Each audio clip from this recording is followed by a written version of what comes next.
ఈ వేదికపై ఉన్నటువంటి సహచర మంత్రివర్యులు వివేక్ గారు, అట్లాగే గౌరవ శాసనసభ్యులు వినోద్ గారు, అట్లాగే యువ ఎంపీ వంశీ గారు, అట్లాగే ఈ యొక్క Shrimati Harichandana garu, secretary of the department, and special commissioner of labour Shrimati Pamela Satpathy garu, and minimum wages advisory board chairman Janak Prasad garu, ex MLC Ramulu Naik గారు, ఫార్మర్ కార్పొరేటర్ అండ్ పీజీఆర్ కుమార్తె శ్రీమతి విజయారెడ్డి గారు, ఇక్కడ వేదిక ఉన్నటువంటి ఇతర పెద్దలందరికీ, వేదిక ముందున్నటువంటి సోదర సోదరులందరికీ, మీడియా మిత్రులందరూ కూడా ఈ శుభ సందర్భంలో శుభాకాంక్షలు, హృదయ నమస్కారం తెలియజేస్తా ఉన్నాం. మనం దేశానికి స్వాతంత్రం వచ్చి 75 సంవత్సరాలు. ఈ యొక్క ఇంటర్నేషనల్ లేబర్ డే అనేది బహుశా సబ్జెక్టు కరెక్షన్ 19వ శతాబ్దం అంతర్జాతీయ కార్మిక దినోత్సవాన్ని కార్మికులు ఒక సంఘటిత శక్తిగా ఏర్పడింది. ఆ సంఘటిత శక్తి ద్వారా వాళ్ళ యొక్క హక్కులు కాపాడుకోవడానికి ఒక సంఘంగా ఒక శక్తిగా ఏర్పాటు చేసి మరి సుమారుగా 150 సంవత్సరాలు అనుకుంటాం. అయినా కూడా దేశానికి స్వాతంత్రం వచ్చి 70 సంవత్సరాలు. ఈనాటికి కూడా మనం ఈ కార్మిక హక్కుల గురించి ఎన్ని మాట్లాడుకున్నా జరిగింది తక్కువ, జరగాల్సింది ఎక్కువ, చేసింది తక్కువ, చేయాల్సింది చాలా ఎక్కువ ఉంది. అవునా కాదా? ఈరోజు మనం ఇక్కడ రవీంద్రబాద్ నుంచి మాట్లాడుకున్నా, మన ఇంట్లో ఉన్న ఆకాశ హర్మ్యాలు చూసినా, వైట్ హౌస్ అయినా అంటే ప్రతిది కూడా, ప్రతి నిర్మాణ రంగంలో కానీ, అట్లాగే కార్మికులు, కర్షకులు, పొలాల వ్యవసాయాలు పనిచేసే కూలీలు కావచ్చు, ఇంట్లో పనిచేస్తున్నటువంటి కార్మికులు చాలా మంది ఉన్నారు, లక్షలాది మంది. తరాలు గడిచిన వాళ్ళ తలరాతలు మారడం లేదు. మహాత్మా గాంధీ గారు డిగ్నిటీ ఆఫ్ లేబర్ గురించి, శరీరం పైన అంటే షర్టు లేకపోయినా ప్రపంచాన్ని ఒక వారు చేసినటువంటి ఒక స్వాతంత్రోద్యమ సందర్భంలో అహింసావాదం కావచ్చు, సత్యాగ్రహం ద్వారా ప్రపంచానికి ఆదర్శం ఇవ్వడం జరిగింది. ఆ స్థాయిలో ఉన్న వ్యక్తి కూడా మరుగుదొడ్లు క్లీన్ చేయాలంటే మనం క్లీన్ చేసుకోవాలని చెప్పడం జరిగింది. That is dignity of labour. ఈ రోజున సాంకేతిక పరిజ్ఞానం పెరుగుతున్న కొద్దీ పెరగాలి, అవసరమే. సంపద పెరుగుతుంది, అది వ్యక్తులైనా, సంస్థలైనా, ఫ్యాక్టరీస్ అయినా. అయినా కూడా మానవీయ కోణం అనేది పెరగడం లేదు, మానవతావాదం అనేది పెరగడం లేదు. ఆలోచన విధానంలో మార్పు రావాలి. ఉదాహరణ చెప్పాలంటే, తిరుపతిలో కిలోల కొద్ది బంగారం వేస్తారు, కోట్ల రూపాయలు కుండీలు వేస్తారు. నేను తప్పు పట్టట్లేదు, కానీ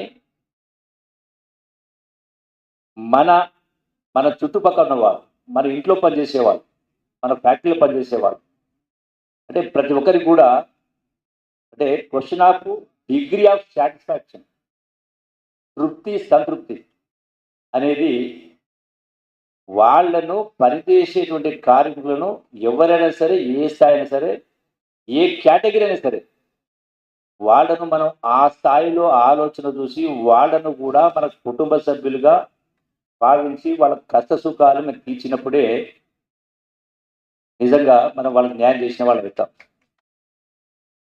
అది జరగడం లేదు. సంస్కృతి, కల్చర్ అంటే జస్ట్ ఆటపాటలు కాదు. సంస్కృతి అంటే జీవన విధానం, ఆలోచన విధానం. ఇలా ప్రతి ఒక్కరిలో ఈ రోజున గౌతమ బుద్ధుని జయంతి, నిర్యాణం కూడా ఈ రోజున. అంటే మరి ఒక సామ్రాజ్యానికి అధినేత ఉన్న వ్యక్తి, అంటే ఈ యొక్క సమాజంలో మార్పు రావాలి. వాట్ ఈజ్ లైఫ్, జీవితం అంటే ఏంటనే కింద మరి మన స్వయంగా మన గౌతమ బుద్ధుడే కాదు, మన మహాత్మా గాంధీని చూసినాం. అందుకే చట్టాలు నేను అప్రిషియేట్ మా మంత్రి గారిని అప్రిషియేట్ చేస్తా ఉన్నా. ఎందుకంటే మన ప్రభుత్వం వచ్చిన రకరకాల చట్టాలు చేస్తా ఉన్నాం. డెఫినెట్గా కొంత మేలు జరుగుతూ ఉంది. బట్ చట్టాలు మనం ఎన్ని చేసినా కూడా మన ఆలోచనలో పరివర్తన రానంత వరకు, మనకు ఆలోచన విధానంలో రానంత వరకు ఎన్ని చేసినా కూడా చూస్తూ ఉన్నాం. కార్మికులు ఏ స్థాయిలో ఉన్న వాళ్ళు ఆ స్థాయిలో ఉన్నారు, వాళ్ళ పిల్లలు కూడా అదే స్థాయిలో ఉన్నటువంటి కుటుంబాలు చాలా లక్షల కుటుంబాలు ఉన్నాయి. అందుకే చట్టాలు చేయాలి, చట్టాలను అమలు చేసే కార్యక్రమం చేయాలి. ఇప్పటికే ఈ గిగ్ వర్కర్స్ కూడా ప్రభుత్వం వచ్చిన తర్వాత గౌరవ ముఖ్యమంత్రి గారి రేవంత్ రెడ్డి ఆధ్వర్యంలో మన వివేక్ గారు కూడా దాన్ని చొరవ తీసుకొని వాళ్ళకి న్యాయం చేసేటువంటి ఏర్పాటు ప్రయత్నం చేయడం జరిగింది. అట్లాగే నా విజ్ఞప్తి వివేక్ గారికి, ఐ సీన్ క్లోజ్లీ అబ్జర్వ్డ్ కొన్ని వందల కోట్ల రూపాయలు, I think subject to correction, 2000 కోట్ల రూపాయల పైలచీలకు ఈ యొక్క లేబర్ డిపార్ట్మెంట్లో నిధులు ఉన్నాయి.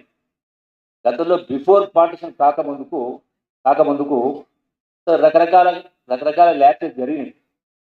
అయితే ఇప్పటికి కూడా అది గ్రామ స్థాయి నుంచి రాష్ట్ర స్థాయి వరకు దానిపైన అవగాహన లేని కారణం ఆ నిధులు మురిగిపోయేప్పటికీ మురుగుతూ ఉన్నాయి. సో నా రిక్వెస్ట్ ఏంటంటే స్పెషల్ ఫోకస్ పెట్టి ఉన్నటువంటి నిధులు ఏవైతే ఆ యొక్క లేబర్కి కావాల్సిన రకరకాల వెల్ఫేర్ యాక్టివిటీస్, హెల్త్ ఇష్యూస్ కావచ్చు, రకరకాల, సో వాటికి ఏ సంవత్సరానికి ఆల్రెడీ అయితే లెఫ్ట్ ఓవర్ బ్యాలెన్స్ ఇచ్చినాయో ఎవ్రీ ఫైనాన్షియల్ ఇయర్లో అది మొత్తం ఖర్చు అయ్యే విధంగా, సేమ్ టైం ఏ సంవత్సరానికి ఆ సంవత్సరం. రెండవది, lot of leakages or pilferage. ఎవరైతే ఎంతెంత చెల్లించని వాళ్ళు చాలా ఉన్నారు. అంటే ఉక్కుపాదం మాదిరిగా మోపే కార్యక్రమం చేసి ఆ యొక్క కాంట్రిబ్యూషన్స్ అయితే చేంజ్ ఏర్పాటు చేసి వాటిని మనం వేలాది మందికి సహాయం చేసే అవకాశం ఉంది. కాబట్టి దానిపైన స్పెషల్ ఫోకస్ పెట్టాలని చెప్పని మా సహచర మంత్రి గారికి నేను విజ్ఞప్తి చేస్తూ, మరొకసారి ఈ యొక్క లేబర్ మన నిజంగా, ఎందుకంటే ఒకటే, తెలంగాణ రాష్ట్ర ఉద్యమంలో కూడా వందలాది మంది బిడ్డలు ప్రాణత్యాగాలు చేసింది. మనలాగే వాళ్ళు కూడా బతికే వాళ్ళే. కానీ మా చావులతో తెలంగాణ రావాలి, వచ్చిన తెలంగాణ అన్ని వర్గాల ప్రజలకు మేలు జరగాలి, న్యాయం జరగాలి, తెలంగాణ రాష్ట్రం పరిడవిలని ఒక ఆశయంతో వాళ్ళ ప్రాణాలు అర్పించింది. మనం చూసినాం గడిచిన 10 సంవత్సరాల కాలంలో గొప్ప మాటలు చెప్పుకున్నారు. బట్ ఏ పవిత్ర లక్ష్యంతో ఉద్యమం జరిగి ఆ ఉద్యమానికి సంబంధించి ఏ ఆశయంతో వాళ్ళు చనిపోయారు, అన్ని వర్గాల ప్రజలు మేలు జరగాలి. అందులో కార్మికులు ఉన్నారు, కర్షకులు ఉన్నారు, రైతాంగం ఉన్నారు, మహిళలు అందరూ ఉన్నారు. అది నెరవేరాల్సిన అవసరం ఉంది. ఆ దిశగా అడుగులు పడాల్సిన అవసరం ఉంది. ఎందుకంటే సోనియా గాంధీ గారు అంటే ఒక మానవీయ కోణం ద్వారా, ఒక రాజకీయ కోణం ఆలోచన చేయలేరు. గతంలో బీజేపీ అధికారం ఉన్నప్పుడు తెలంగాణ రాష్ట్రం మిగతా 3 రాష్ట్రాలు ఇచ్చిన సందర్భంలో రాజకీయ కోణం కారణంగా 3 రాష్ట్రాల నుంచి తెలంగాణ ఇవ్వలేదు. రాజకీయంగా నష్టం జరుగుతుందనో లేకపోతే అధికారం పోతుందనో. కానీ సోనియా గాంధీ గారు ఈ వందలాది మంది బిడ్డల ప్రాణత్యాగాల వల్ల ఆ బిడ్డల తల్లుల కడుపు కోత ఎట్లుంటుందో తెలిసిన కన్నతల్లిగా సోనియా గాంధీ గారి పెద్ద మనసు చేసుకుని తెలంగాణ ఇస్తే అటు ఆంధ్రాలో ఇటు తెలంగాణలో రాష్ట్రానికి రాజకీయంగా నష్టం జరుగుతుందని తెలిసి కూడా 60 సంవత్సరాల కళ చెప్పి రెండు దశల్లో మొదటి దశ ఉద్యమం రెండో దశ ఉద్యమం పెద్ద మనసుతోటి తెలంగాణ రాష్ట్రం కూడా జరిగింది. అందుకే ఆ లక్ష్యం నెరవేరాలంటే, అమరవీరుల ఆశ నెరవేరాలంటే మరి ఏ కార్మిక శక్తి సంఘటితమైందో ఆనాటి నుంచి ఈనాటి వరకు ఇంకా జరగాల్సిన చాలా ఉంది. కాబట్టి చట్టాల ద్వారా ఒకటి, రెండవది మనిషి ఆలోచన విధానంలో మార్పు రావాలి. పోయేటప్పుడు కట్టకపోయేది ఏమీ ఉండదు. మనతో పాటు ఉన్నటువంటి వాళ్ళు సంతృప్తిగా ఉంటే దాని ద్వారా మనకు సంతృప్తి జరుగుతుంది, వస్తుంది, ఒక సాటిస్ఫాక్షన్. దాన్ని మనం స్కేల్ పెట్టి కొలవలేము. అందుకని నా విజ్ఞప్తి స్పెషలీ అంటే రకరకాల పరిశ్రమలు ఉన్నాయి కాబట్టి సంస్కృతి, మన జీవన విధానం, ఆలోచన విధానం ఆ మానవీయ కోణంలో ఆలోచన చేసి కార్మికులకు, కర్షకులకు అందరికీ కూడా ఆ దిశగా న్యాయం జరగాలని ఈ యొక్క ఇంటర్నేషనల్ డే సందర్భంగా, అంతర్జాతీయ కార్మిక దినోత్సవం సందర్భంగా నేను రాష్ట్రంలో ఉన్నటువంటి అన్ని వర్గాల ప్రజలకు కూడా సాంస్కృతిక శాఖ మంత్రిగా నేను విజ్ఞప్తి చేస్తా ఉన్నాను. మొన్న నేను దుస్థితి అంటే ఆదిలాబాద్ జిల్లా పోయినా. చలికాలంలో మన ఓ సందర్భంలో పోయినప్పుడు అక్కడ ఆదిలాబాద్ జిల్లా ఎస్పీ మహాజన్ గారు పిలిచి ఒక స్వచ్ఛంద సంస్థ ఆ ఆదివాసీలకు బ్లాంకెట్ ఇస్తా ఉన్నారు, మీరు వచ్చిన చేసే బాగుంటుందంటే నేను ఆ ఫారెస్ట్కి పోయినా ఆ గూడెని పోవడం జరిగింది. అక్కడ సుమారుగా 2000 మంది కూర్చున్నారు. ఆ వాళ్ళ యొక్క జీవన విధానం చూసిన తర్వాత నాకు అంటే కొంత వాళ్ళ పరిస్థితి అంటే బీదరికం కావచ్చు, పేదరికం కావచ్చు, వాళ్ళ యొక్క ఆ దుస్థితి చూసినప్పుడు నాకు అనుమానం వచ్చి హైదరాబాద్ చూసిన వాళ్ళు ఒకసారి చేయొద్దండి అన్న. దగ్గర 2000 మంది ఉంటారు. 2000 మందిలో హైదరాబాద్ చూసిన వాళ్ళు చేయొద్దనంటే కేవలం 4 చేతులు లేచి నాకు అనుమానం వచ్చింది. ఆదివాసులు గోండు భాష ఉంటుంది, తెలుగు అర్థం కాలేదని చెప్పని మన బొజ్జు ఎడమ బొజ్జు మీ భాషలు చెప్పు బొజ్జు ఎమ్మెల్యే గారు, మీ భాషలో గోండులు చెప్పండి వాళ్ళకంటే ఆయన వాళ్ళ భాషలో హైదరాబాద్ చూసిన వాళ్ళు చేతంటే మళ్ళీ సేమ్ అదే నలుగురు మాత్రం చేయట్లేదు. అప్పుడు నేను అన్నా, అంటే దేశానికి స్వాతంత్రం వచ్చి 70 సంవత్సరాలు అయిన తర్వాత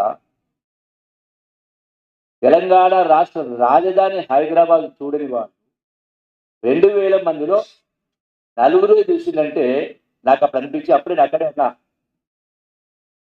హైదరాబాద్ వాళ్లకు, అంతర్జాతీయులకు, ఇతర దేశాలకు టూరిజం అంటే ఆదిలాబాదు అడవులు, జలపాతాలు, కానీ కవాల్ టైగర్ ఫారెస్ట్లు. కానీ ఆదివాసీలకు టూరిజం అంటే హైదరాబాద్ చెప్పి మిమ్మల్ని అందరినీ టూర్ తీసుకెళ్తాని మొన్న వాళ్ళను మా టూరిజం బస్సులు పెట్టి వాళ్ళని తీసుకెళ్తారు. వాళ్ళు కూడా కార్మికులే, కర్షకులే. అంటే ఏ స్థాయిలో ఉన్నవని కింద. అందుకనే ఈ అంతర్జాతీయ కార్మిక దినోత్సవ సందర్భంగా రాష్ట్ర ప్రభుత్వము, గౌరవ ముఖ్యమంత్రి గారు, మా సహచర మంత్రివర్యులు వివేక్ గారు నిత్యం కూడా తపనతోటి వాళ్ళ కష్టాల్లో పాలు పంచుకోవాలి, వాళ్ళ మేలు జరగాలని చెప్పని కాకా కుటుంబ సభ్యులు. కాకా అంటే ఇప్పటికీ నేను డబ్బు పట్టకపోతే గుడిసెల వెంకటస్వామి అనేవాళ్ళు. అంటే గుడిసెలు లేనటువంటి వాళ్ళకు కూడా గుడిసెలు వేయించి ఆ పేదల పట్ల ఒక మమకార ప్రేమ ఇచ్చి వాళ్లకు ఒక ఆశయం కల్పించే పరిస్థితి చేయడం జరిగింది. అందుకే వివేక్ గారైనా ఇతర సభ్యులైనా అందరూ కూడా చాలా మంది ఉన్నారు, కార్మిక లీడర్స్, మా రాము సాబు అందరూ ఉన్నారు కూడా. అంటే మన ఆలోచన విధానం, చట్టాలతో పాటుగా ఆలోచన విధానం మారనంత వరకు ఏ స్థాయిలో మనం ఆశిస్తా ఉన్నామో ఆ స్థాయిలో రావాలి. కాబట్టి అందుకే దానికి కూడా దానికి కూడా ఈ యొక్క ఇంటర్నేషనల్ డే కార్మికుల మేలు కోసం, మంచి కోసం ఆలోచన రావాలి కాబట్టి మనుషుల యొక్క ఆలోచన మారాలి కాబట్టి మా కల్చరల్ శాఖ ద్వారా ఒక ప్రోగ్రాం చేయబోతా ఉన్నాం. టెంటేటివ్గా 2 జూన్ అనుకుంటా ఉన్నాం. మంత్రి గారు 2 జూన్ అనుకుంటా ఉన్నాం. ప్రభాత బేరి అని ఒక కార్యక్రమం మొదలుపెట్టబోతాం. ప్రభాత బేరి అంటే మనం చిన్నప్పుడు చదువుకున్నప్పుడు గల్లీలో జెండా పట్టుకొని, భూమిలో జెండా పట్టుకొని తిరిగేవాళ్ళం. బేరి అంటే మోగించడం, ప్రభాత బేరి. ఈ యొక్క ఆలోచన అంటే మన సంస్కృతి, మన జీవన విధానాన్ని ఇలా ఎన్నో రకరకాల రుగ్మతలు చూస్తూ ఉన్నాం. ఇప్పుడు మనం మాట్లాడుకున్నట్టుగా మన ఇంట్లో పనిచేసే వాళ్ళు ఉన్న వాళ్ళను 10 మందిని చూస్తూ ఉన్నాం. సేమ్ టైం వాళ్ళ కష్టాలు, వాళ్ళ కుటుంబం ఏంది, వాళ్ళ సభ్యులు ఏంది, వాళ్ళ చదువులు ఏంది, వాళ్ళ పిల్లలు ఏంది, వాళ్ళకు ముందా మంచడని కింద. సరే, నేను అందరినీ ఒక కాడ కట్టాను. 2 సెక్షన్స్ ఉన్నాయి. మానవీయ కోణం ఉన్న వాళ్ళు ఉన్నారు, అదర్ కేటగిరీ ఉన్నారు. అందుకే ఇలా రకరకాల రుగ్మతలు ఉన్నాయి. ఆ రుగ్మతల్లో ఇలా డ్రగ్స్ ఉంది. Taking more time, 2 minutes. Drugs ఉన్నాయి. దాంతోపాటుగా మహిళల పట్ల అత్యాచారాలు కావచ్చు, చెంటు గుంట కోసం కొట్టుకుంటా ఉన్నారు, తందుకుంటా ఉన్నారు, చంపుకుంటా ఉన్నారు రకరకాల. అట్లాగే అంటే ఇట్లా ఒకటి కాదు, 100 రకాల రుగ్మతలు ఉన్నాయి. ఈ అన్ని రుగ్మతల పట్ల అందులో ఇది కూడా కార్మికులు కూడా వాళ్ళు కూడా బాగుపడడం కోసం దీనిలో అట్లా దాన్ని కూడా వన్ ఆఫ్ ది ఐటమ్గా చేరుస్తూ ఒక షార్ట్ ఫిల్మ్స్ తయారు చేసి, దాంతోపాటుగా వేలాది మంది కళాకారులు ఉన్నారు, గొప్ప నైపుణ్యం ఉన్నవారు, రచయితలు ఉన్నారు. అందుకే వీళ్ళందరితో ఇప్పటికే ఒక అడ్వైజరీ కమిటీ వేయడం జరిగింది. వీళ్ళందరితోటి ఈ కళాకారులతో వేలాది మంది కాదు, లక్షలాది మంది ఉన్నారు. వాళ్ళకు కూడా కళాకారులు తినడానికి కూడా తినలేని పరిస్థితి ఉంది.